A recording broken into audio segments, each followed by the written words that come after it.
প্রবাসের টুকিটাকির আরও একটা পর্বে স্বাগত নিউ জার্সি থেকে। তো আজকে আমরা এসেছি এখানে গাছ কিনতে। আমরা গ্রীষ্মকালে যে চাষবাস করি আমাদের ব্যাকইয়ার্ডে, মানে আমাদের বাগানে, তো সেখানের জন্য কিছু গাছ কিনতে এসেছি।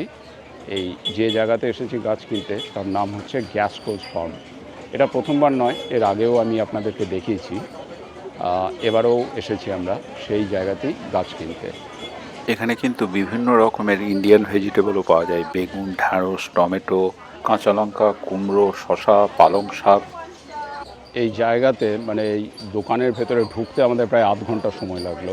15 মিনিট ধরে গাড়ি পার্ক করার জন্য ওয়েট করছিলাম।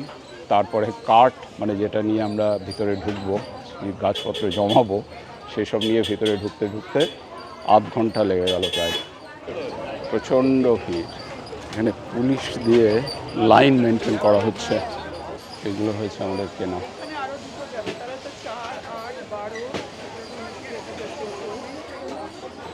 কটা? 32টা? 11 টাকা 32টা গাছের দাম।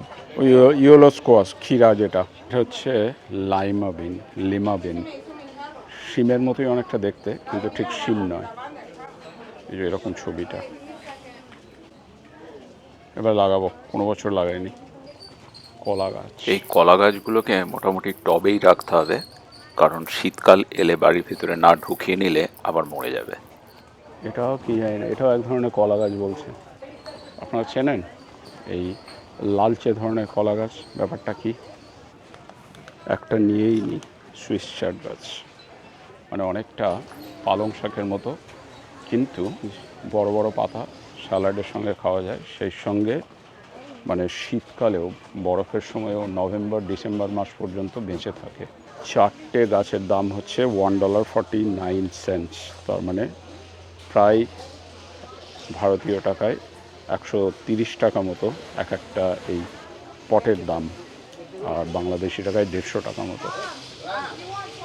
চেরি টমেটো গাছ একটা নিয়ে নিলাম, মোটামুটি হয়ে গেল আমাদের। এইখানে আছে 4টে 8টা, 32টা। এখানে আছে 32টা। আর একটা রোজমেরি গাছ নিয়েছি। কি গাছ নিয়েছে এটা? পিটুনিয়া। আর এটা একটা কচু গাছ। আমার চলেছি আমরা এখন বাড়ির পথে। তো এই হলো আমাদের আজকের সংক্ষিপ্ত গাছপালা কেনার গল্প। আপনারা নিশ্চয়ই বাড়িতে গাছ লাগান। কমেন্ট বক্সে কিন্তু জানাতে ভুলবেন। এই গ্যাসকোজ শপিং ভিডিওর ডিটেল লিংক আমরা দিয়ে দেবো ডেসক্রিপশন বক্সে। ধন্যবাদ সঙ্গে থাকার জন্য।